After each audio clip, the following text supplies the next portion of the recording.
Right now on Upfront. House in chaos. But there's a point at which, the disagreement becomes dysfunction and paralysis. Republicans in gridlock, unable to elect a new speaker.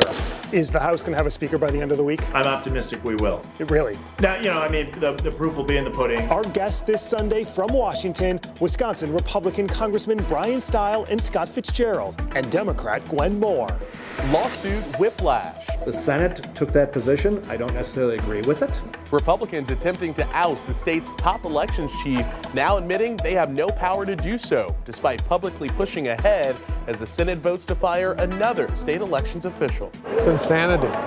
It's insanity. Wisconsin Elections Commission Administrator Megan Wolf is here to respond to it all. And Brewers move on. And never with the intent to stick it to Milwaukee. The funding bill now in the state Senate. Milwaukee County Executive David Crowley is here just as he announces his re-election bid.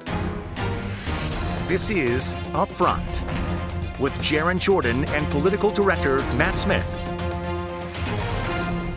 Hi, everyone. Thanks for joining us. Chaos this weekend on Capitol Hill. A noon deadline today for anyone to file to run for House Speaker. Now day 19 without a speaker. Tomorrow, another scheduled candidate forum tomorrow night after Friday Jim Jordan was officially out. Amidst all the chaos, Wisconsin Republican Congressman Derek Van Orden left D.C. He's in Israel this weekend, leaving Thursday night, first telling the Milwaukee Journal-Sentinel he's on a fact-finding mission.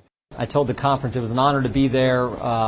Speaker designee, but I felt it was important that we all know, get an answer to the question if they wanted me to continue in that role.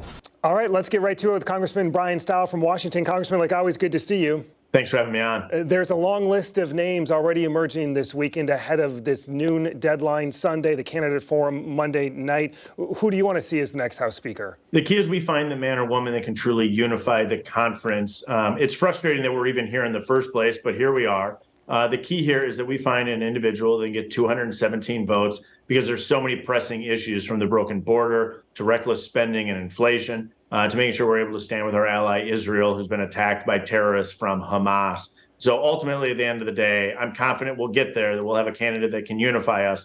But it's been a difficult process so far. Kevin McCarthy already coming out and backing Tom Emmer. Is he considered the front runner at this point? You know, we're minutes into this. This is going to be a long slog, I think, over the course of the weekend. The key is that we find that individual that can unify the conference. Tom Emmer's a great guy, a good policy leader, a great mind, and a good friend. But I think at the end of the day here, we're going to have a full family conversation to make sure that we find the candidate that can truly unify the party. What's that family conversation been like this past week? Take me inside the conference. I've heard reports of screaming, of swearing. Yeah, there's a lot of frustration. I mean, I think a lot of us are frustrated that we're here in the first place. 8 Republicans and every Democrat in the House of Representatives made a decision to vacate the chair. I disagreed with the decision then, and I think it's all the more evident that those that voted to vacate the chair did not have a plan at a period of time when we have such serious issues. Sometimes that frustration is boiled over for some members, but hopefully cooler heads can prevail and we can find an individual that can truly unify the conference. We're going into 3 weeks on no speaker. How are you confident that there's anyone who can get to 217 this upcoming week? Well, this isn't easy, but sometimes democracy's messy, and this just shows that fact.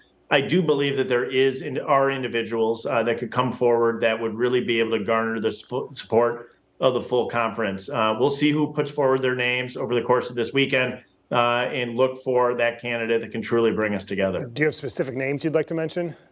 No, I think we're going to see who these people are that want to step up. We got to review, consider all of the candidates, and then come to a consensus. And the sooner we unify, the better off we are. Our challenge has been the fact that we have been ununified, which has left the biggest challenges of the day, from border to spending to standing with Israel, unable for us to advance our agenda. This past week, we saw some lawmakers and their families saying they received threats, those who did not vote for Jim Jordan as chair of House Administration Committee. Are you monitoring anything related to that this weekend? There is absolutely no place in our democratic system for political violence or threats of violence. I'm in constant communication with Capitol Security, Capitol Police, and others to make sure that we're providing everyone the resources they need to be able to stay safe. But the bottom line is there's no place in our democratic system for political violence and political threats. Any scenario where you would consider running for speaker? I'm not interested in running for speaker, but I do think that man or woman exists inside our conference, and hopefully we'll be able to identify that person in the days ahead and get back to the people's work. I'm assuming you're going to have an incredibly busy phone this weekend, Congressman Brian Stile. Thank you so much for your time, like always. Thank you. Congressman Scott Fitzgerald also joining us from Washington. Congressman, like always, good to see you.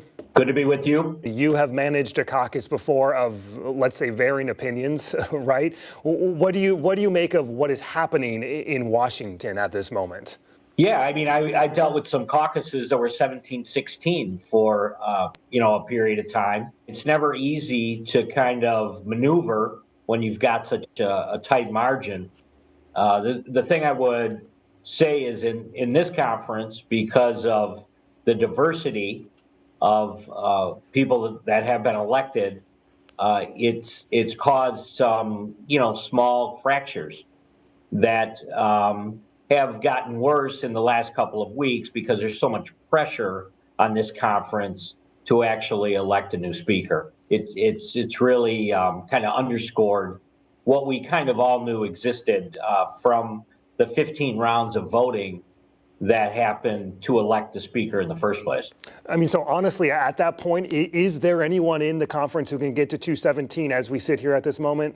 I think there is. It's going to take some concessions from some of the smaller groups that have emerged and go back to doing our work, which I thought we were very much on track with.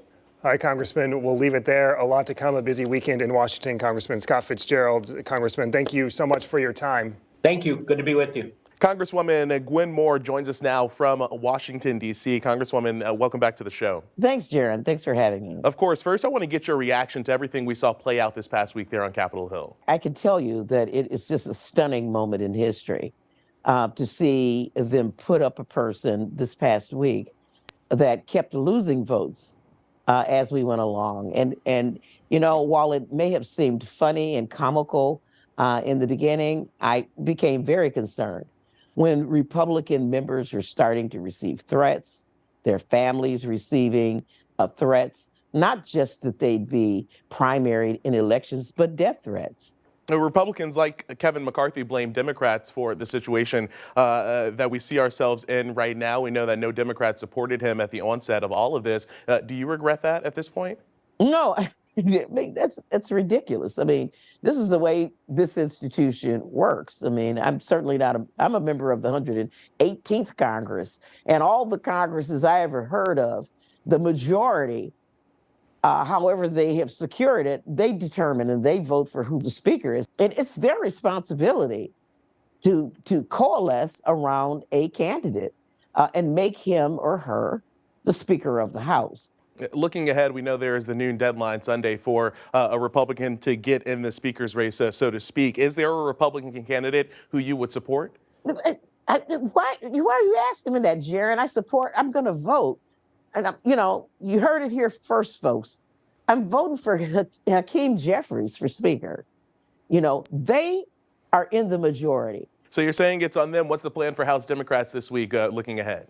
Well, House Democrats are ready to come to the table, to fund the government. We're ready to come to the table to look at the kinds of aid and assistance we need to give for the Middle East crisis, including humanitarian assistance.